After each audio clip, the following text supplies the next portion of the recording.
What is going on, ladies and gentlemen? Welcome back to Auto Auction Rebuilds. Today I've got a special treat for you guys and for myself. After driving around the Escalade for the last, 3 months or so and putting over 5,000 miles on it, the thing has been an absolute trooper. I only have one real issue with it, and that is I need more space for the stuff that I haul, for taking trips now that I have 2 dogs. Believe it or not, the Escalade is actually a little on the small side for Nick, Jessica, myself, and 2 dogs. So I did some researching. I started looking around, and you know what I found? I found that the biggest SUV sold in the United States of America is the Chevy Suburban. So here it is. This is my really cheap, stupidly cheap 2021 Chevrolet Suburban, the #1 biggest SUV sold in America. And yes, the 2021 is still the current generation, the current body style. So this is still relevant, right? This doesn't look any different on the outside than a 2022, a 2023, 2024, or a 2025. Now, I got this for $20,000 from a dealer-only auction, and this thing came from way up north. It was brought here from Maryland.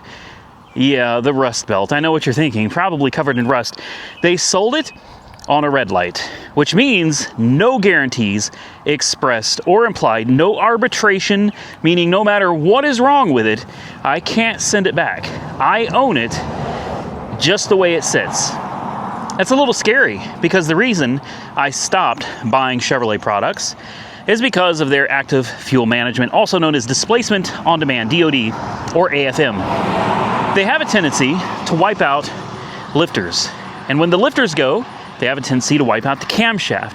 You end up with a bunch of metal going through the system and destroying the rest of the engine. So I intentionally avoid buying anything new from really any manufacturer for that exact reason. And then when you think about the fact that this shares a transmission with Ford, that's right, this has a 10-speed automatic transmission that's shared with Ford, and I think GM's version, it's called the 10L80.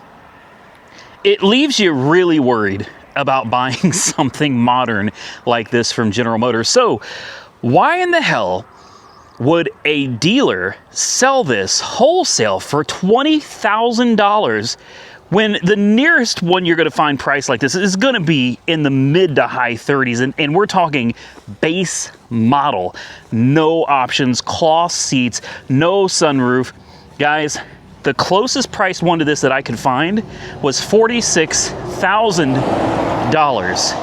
I got this for 20 grand, and if you're thinking it's probably a salvage title, no, it is a clean title, and it has never been in a wreck in its life. Now, I know it's a little difficult to see, but I'm looking at the Carfax report for this vehicle, and even Carfax says I should have paid $31,920. It also shows no accidents, 1 owner, and 31 service records, meaning this thing has been maintained beyond your wildest dreams, guys. And this also is not a base model truck. This is an LT, and it is equipped with the max towing package, as well as a couple other packages.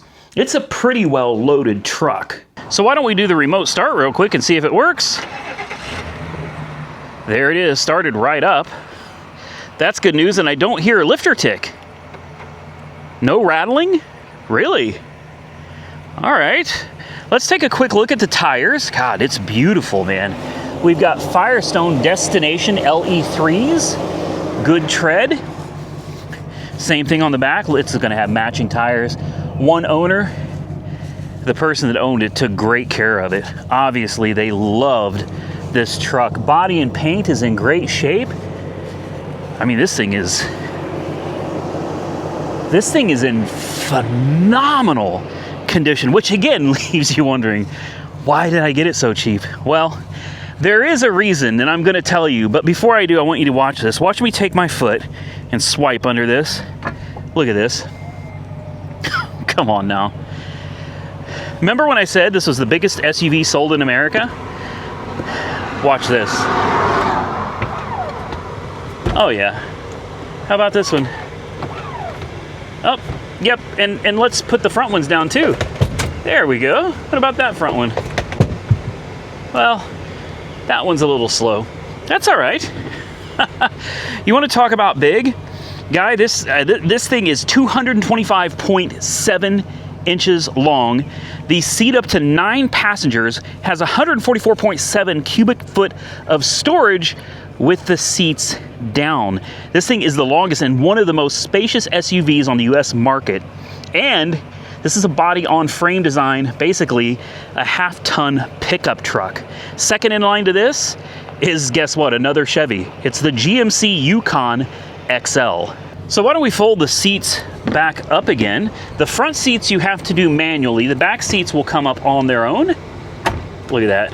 Look how easy this is. This is simple. You have a power outlet back here. You've got another power outlet in the back. Push this button, the tailgate goes down.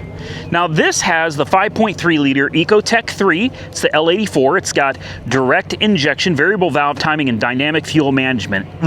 To the fuel management. 355 horsepower at 5,600 RPM and 383 foot-pounds of torque at 4,100 RPM, meaning this thing loves to rev, guys. The 10-speed is a Hydromatic 10L80. This is equipped with 4x4 and the Max Trailer towing package, which gives this thing a towing capacity of 8,100 pounds. Payload capacity is somewhere around 1,759 pounds. It's rated at 15 miles a gallon in the city, 19 highway, 17 combined, which is insane for this thing because let me tell you how much it weighs. 5,824 pounds. And the thing gets 17 miles a gallon combined and 19 on the highway. Let's take a look. I mean, wow, this thing looks brand new. This is incredible. Here are your 4-wheel drive selectors. And then you've got your automatic headlights, dimming and brightening of the dashboard. You've got your trailer brake controller and adjustments here. Lane departure warning. You've got traction control, parking brake, parking sensors, auto start stop. This turns on and off the power outlets, the 110 volt power outlets. This, couldn't tell you what that is. Don't have a clue what that is. You come over here, and you have your center stack, you have park, reverse, neutral drive, then you got your low range, plus or minus. Then down here, you've got what looks like your controls for your radio and associated media. Then below that, we have heated seats, no cooled seats, we have heated seats. You have rear climate control on and off, and all of your climate settings. This is a 3-zone climate control, maybe 4-zone if you can adjust it back there, I'm not sure, but we definitely have a minimum of a 3-zone climate control. Below that, you got a USB-C, USB-A, charging port, you got wireless charging right here, cup holders here, and more. Wow, you got an SD card here, then a USB-C, USB-A, somebody's trash is in here, that's fine. I got it so cheap, I don't mind cleaning it. How did this even go? I don't mind cleaning this thing out, guys. You got a little cubby hole over here, and to open this, you have to push this little silver part is a push button. If you try to pull it, it doesn't. You have to push it in to open it. You got to push it to open it. Hazard lights right here. Does it have the books? It's got books.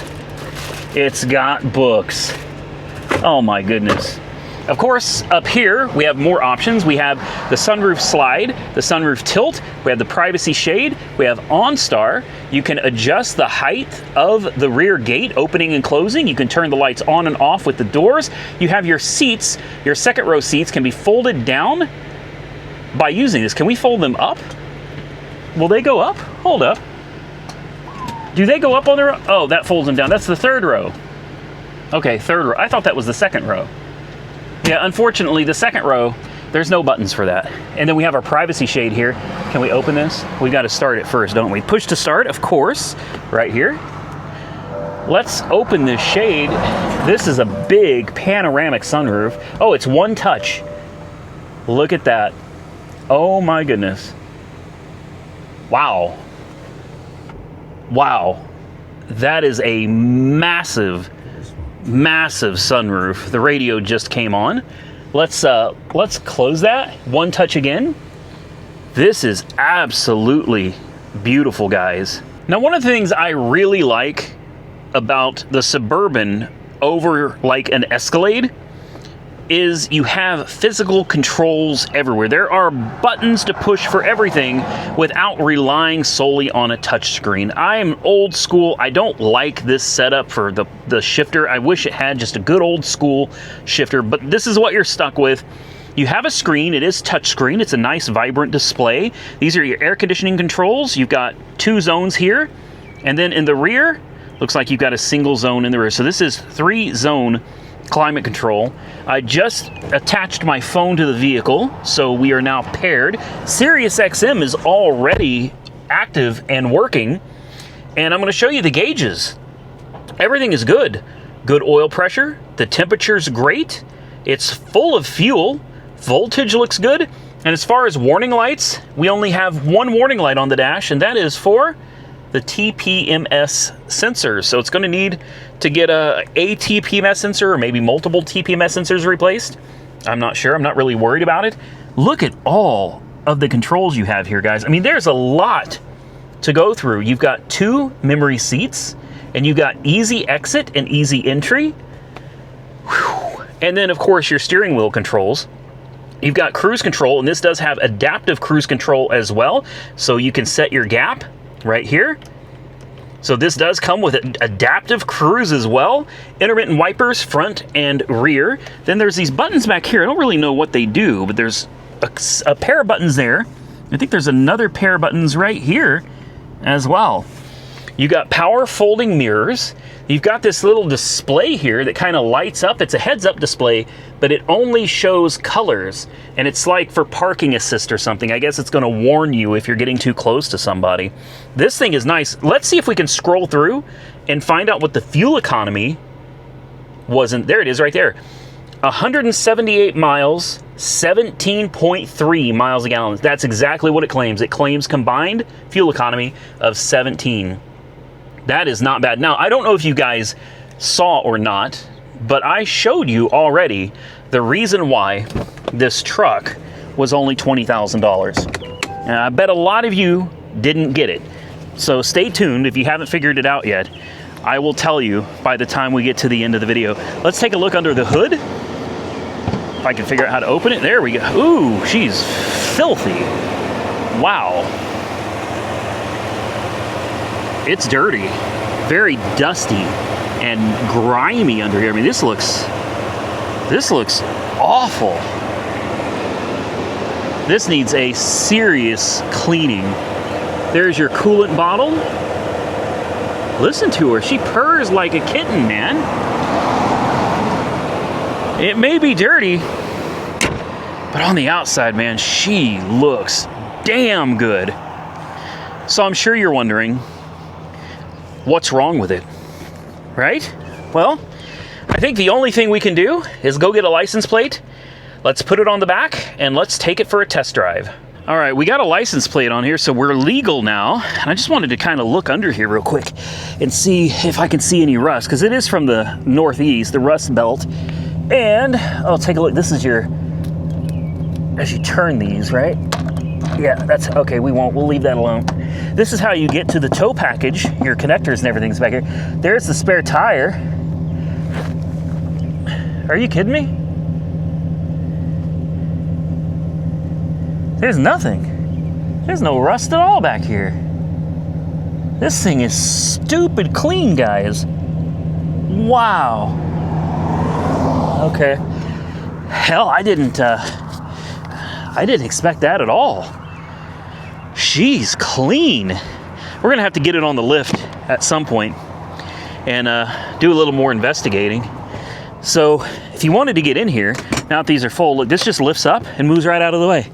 Easy entry in here. Oh, it feels, oh, wow.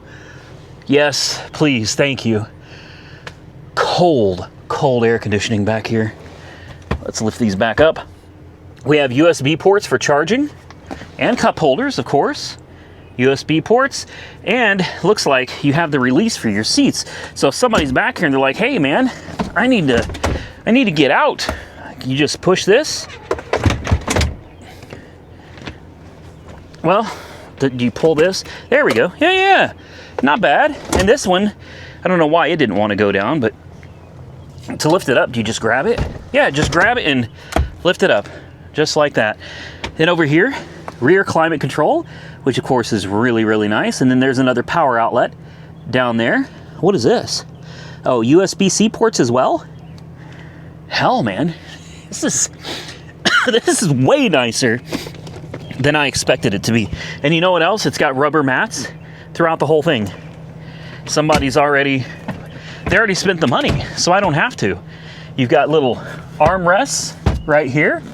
And if you want to adjust the seat forward and backward, they go forward and back, and they recline as well. It's going to be hard to show you, but check this out. You can literally lean the seat back if you want to, and then lean it back up again. Fully adjustable, along with headrests.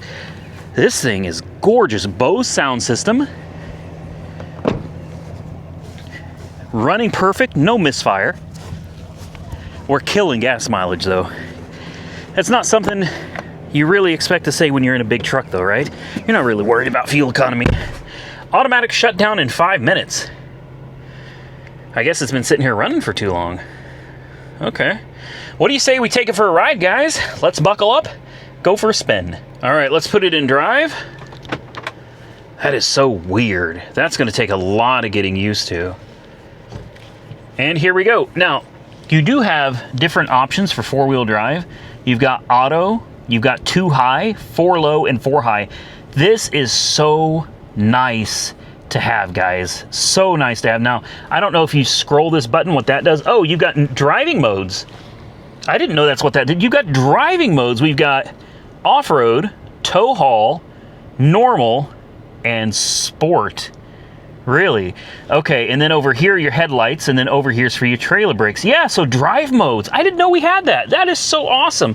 Right now, I've got it in 2-wheel drive. Let's put it in 4 high and see if the transfer case will shift. Bingo, it's in 4 high. Let's do auto. Shifting to auto. Bingo, it shifted. And back to 2 high. There we go, 2 high. Are you kidding me? Oh, I didn't even, I did a lot of research on this truck before making this video, guys.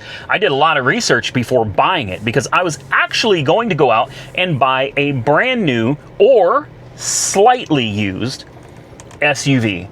I was looking and looking and looking, and I was torn between this SUV, the Yukon Denali XL, and the Escalade.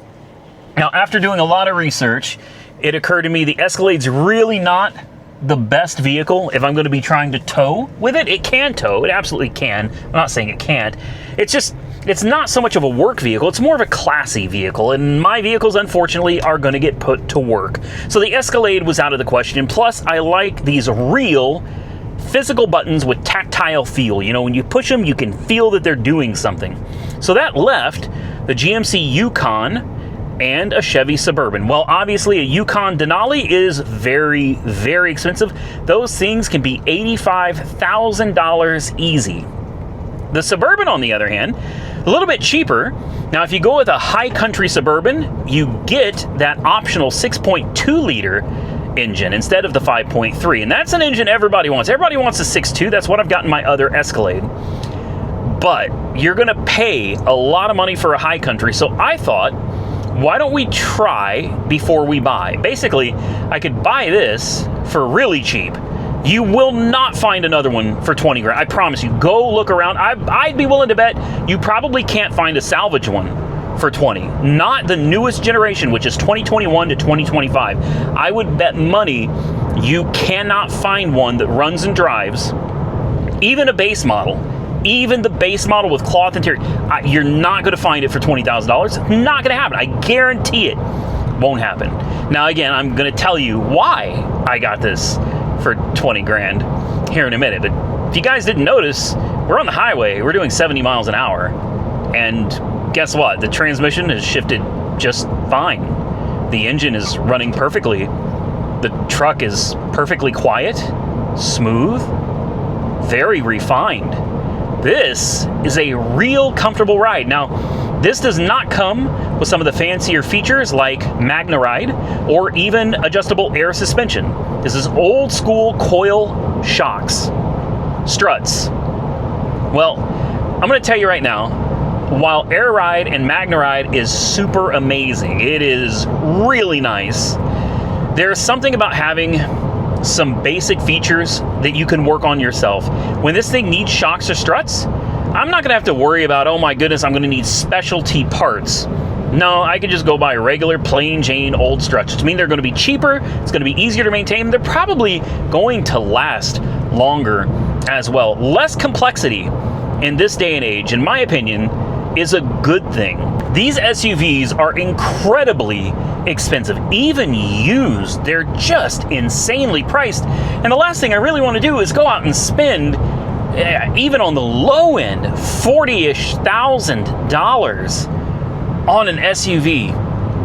So my dilemma currently is, do I keep this one and enjoy the hell out of it, drive it till the wheels fall off of it, because you're never going to find a deal. You are never going to find a deal like this again. And never going to happen. Or do I go out and spend the money and buy a newer one? And again, there is a caveat to this. There is a reason I got it so cheap. But I guarantee you, if you haven't figured it out by now, you never will. Now, I mentioned this thing had a lot of service history, and in that service history, it included things like front differential, rear differential services, of course, brakes, pads, rotors, of course, transmission services as well. Somebody really kept up on all of the maintenance that this thing requires, including oil changes, which is a big deal for this displacement on demand active fuel management engine. The most important thing you can do on these is change the oil regularly. Not change it every 10,000 miles like they recommend. Change it regularly, like 5,000 miles or less. Only use the approved oil, full synthetic, all the time. That's the only way to do it. Now, we're going to rip on it here in just a second on the way back. We're going to stop here. We've had it on the highway. I've been going 70 miles an hour. I want to get out and I want to look around. Oh, there's my tape. I lost my tape here. This must have been from one of my previous test drives. It does have the auto start and stop, which you can turn off. It's also got the lane departure turn on. I hate that, so I'm going to turn that off as well. Let's pop the hood real quick. We'll see if this is mine. I was doing donuts out here the other day. This must have fell off. What was I driving? I don't remember. This must have fallen off when I was doing, little loop-de-loops out here. Let's just pop the hood real quick. I want to see if we've got any smoke coming out from under the hood, which would indicate, maybe valve cover gasket leaks or nothing. Nothing at all. You're kidding me, man. Okay. What a score. Listen, I don't win every time, but I'll say this. If this was like gambling at a casino, I would win more than I lose by a long shot. Like, I would probably get banned from the casino as much as I win on these cars that I buy, sight unseen from states away. This thing came like 1,400 miles on a truck. I never laid eyes on it before. It came on a red light, which meant anything could be wrong, and I was stuck with it. And here we are, driving it. All right, we're not going to do donuts in this one, guys. This one, I'm not trying to mess this one up. I am really happy with this. I am so happy with this right now. I don't think I could express well enough to you how thrilled I am with this truck. We are gonna stomp on it though. We're gonna stop right here, and we're just gonna see what the little 5.3 can do in sport mode. Ready?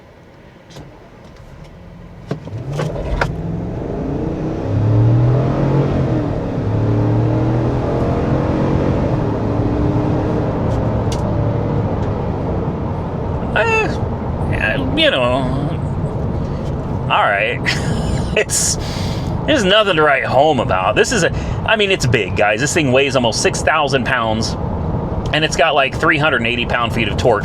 When you take into consideration the amount of weight on top of the 5.3 liter under the hood, it's not bad. It's not impressive, but this isn't a race car, guys.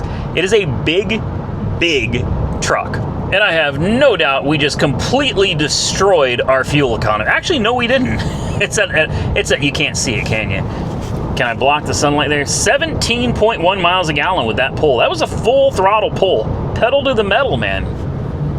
That's, honestly, for what this thing is, that's pretty impressive. Now, I just showed you, again, I think this is at least the second time I've shown you why I got this so cheap. And I'm curious to see who of you caught it already. Drop a comment below right now if you saw the reason this truck was so cheap.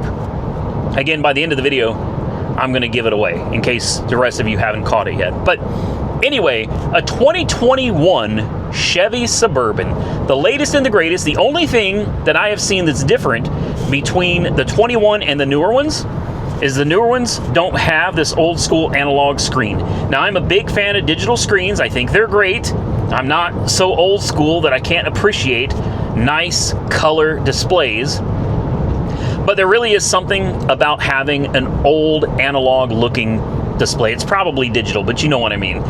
The 2022s and up, they all seem to have a color display instead of the old school analog gauges. So personal preference, but I do prefer the old gauges. And I also need the max towing package because that comes with the trailer brakes, anti-sway. It's got all the good stuff that you need, including 360 cameras, which I don't think I showed you yet. We'll have to do that here in just a minute. It's got bird's eye view, 360 cameras, adaptive cruise control, the sunroof. I mean, this thing has it all. And let's not forget, I get the benefit of somebody else owning it. How is that a benefit? Well, look around. The windows are already tinted. It may not look it on camera, but these windows are tinted really nicely. Somebody paid good money for that, guys. Also, somebody left their Sirius XM membership on. I'm sure they'll figure it out and shut it off at some point, but for right now, I've got free XM radio. And if that's not enough, let's not forget GM has the best in the industry tracking and vehicle shutdown device called OnStar. It comes with every General Motors vehicle. And even though I still feel a little burned by GM from my ordeal with the 2019 Corvette that I bought brand new from the dealership that broke down and they ended up giving me $10,000 for it, I was willing to give them another chance. And now that I have, I'm thankful that I did. And I know a lot of you are very worried about me, and I understand. You're very concerned because these things are notorious for popping engines and popping transmissions. So believe me, I understand completely why you're worried, but trust me when I tell you, there really isn't anything to worry about, and I'll explain that towards the end of the video. If someone were to steal this truck, I can track it and I can shut it down. I can call OnStar and have it turned off. They can limit the speed. If I lose or lock my keys out of the car, I can simply open my app and unlock it. I can remote start it. I can call OnStar if necessary and have them unlock it. There are so many options with OnStar. I think every vehicle should come with this factory. Are you listening, Dodge?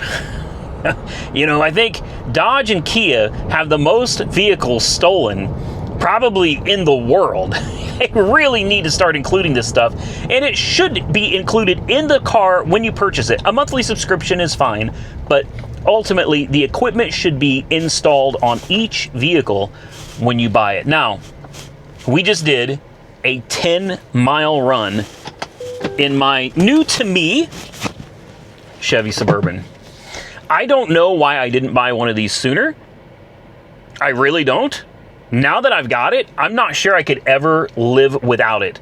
This is going to be perfect for road trips with the family. And the fuel economy, come on, man.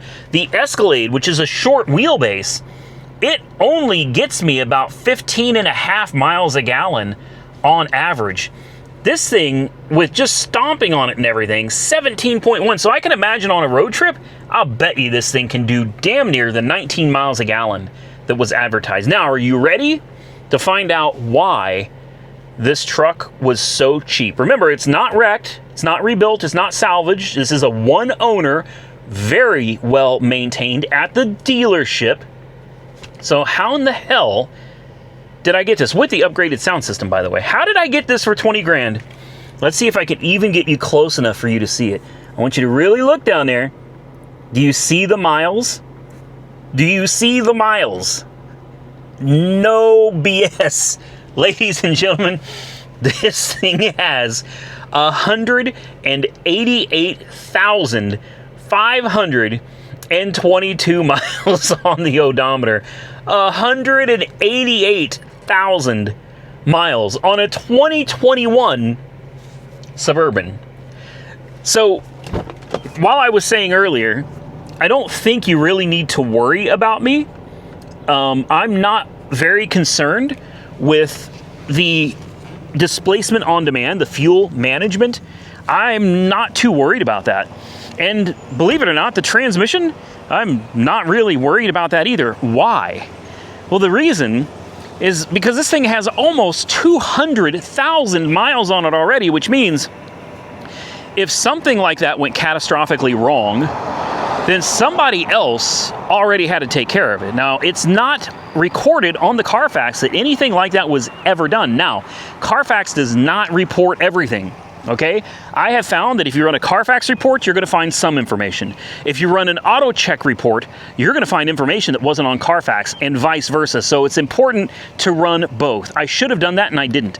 I actually have a deal with Carfax and with AutoCheck, and I'll put a link below this video. If you want to get them for like $5 each, $5 you can get a Carfax, $5 you can get an AutoCheck report. I need to run the AutoCheck because I am curious if maybe at some point this thing did have some transmission work, or maybe it did have to have the engine rebuilt or replaced. Either way, whether it was done or not, with the mileage that's on this thing, as good as it runs, as good as it drives, it pulls hard, there should be no problems with this, guys. As long as I take care of the maintenance, maintain that oil, maintain transmission services, guys, this thing should be good to go because these problems occur way before 188,000 miles. Now, that's not to say things can't break, things can't go wrong. Of course they can. It's a higher mileage truck. But at the same time, it's been well maintained, and as long as I continue to maintain it, I think it'll be all right. So what should I do? And that's an honest question. For 20 grand, I could keep this and just drive the hell out of it and hope that nothing major breaks. And if it does, then I'll have to pay for it out of pocket. If you want to get an engine for this, if you need an engine, I can find a used one on eBay for about $5,500. It's a lot of money for a used engine, but, you know, it's not too bad. Transmissions, I can find the 10-speed all day long on eBay for $2,600 for the 4x4 transmission. Those are going to be your two biggest, most expensive components that could fail on this truck. That's not bad. When you consider that the next cheapest truck you're going to find to this one that I already own is going to cost me, you're going to be looking at least $40,000. At least 40. That's $15,000 extra dollars, and that's if you could find one for 35. That's if you're really lucky. At 35,000, you might be able to find something to replace this. But again, $15,000 extra, and if the cheapest one you can find is 40, guys, $20,000. To me, it kind of makes more sense to just keep this one. The only light on the dash is a TPMS light, and I'll get that taken care of immediately. Other than that, it steers, drives straight, it's quiet, engine is quiet, runs like it should, the transmission shifts like it should. This is a hard deal to beat. So I'm asking you, legit, what would you do? I own this outright. This is mine. This is mine, for better or worse. This belongs to me. So what would you do? Do you take the high mileage one for 20 grand and you just roll the dice and hope for the best? Or the other option is if I go to a dealership and try to buy something like this, man, if I want one that's low mileage with a warranty, and that's something I probably didn't say, for a low mileage with a warranty, you're looking at $50,000, guys. 50, because the warranties expire on these things like 4 years, 5 years, 60,000 miles, something like that. So I'd have to find something with under 60,000 miles on it to even still have a warranty. So what do I do? Do I keep this and just roll the dice? Or do I spend more than double the money, maybe even triple the money, to get a low mileage unit that still has a warranty? What would you do? With that, I'm going to get out of here, ladies and gentlemen. I hope you enjoyed the video of my stupid cheap Chevy Suburban all the way from Maryland, and I didn't see any rust under it. We will get it on the lift. We will inspect the entire undercarriage of this thing in another video, so definitely come back for that. If you're interested in seeing these videos, be sure you subscribe to the channel. If you're not already subscribed, hit that thumbs up button and let me know you like this kind of content. Till next time, stay safe out there, everybody, and get you a shirt, man. I got links below the video for you, a shirt on Fourth Wall. Nice shirt. And on the back, hold on, I should have done this earlier. On the back, let me sit you guys down. Don't move, all right? You see that? I got the C4 Corvette on this one. I got shirts. It's got the Barracuda. I've got them with the 57 Chevy. I've got them with just the Auto Auction Rebuilds logo. I've got stickers. If you want stickers, go grab me some stickers, man. I got so much merch now. Just check the link below this video at Fourth Wall. With that, I'm going to get out of here. Stay safe out there, everybody. I look forward to seeing you all again very soon in the next one.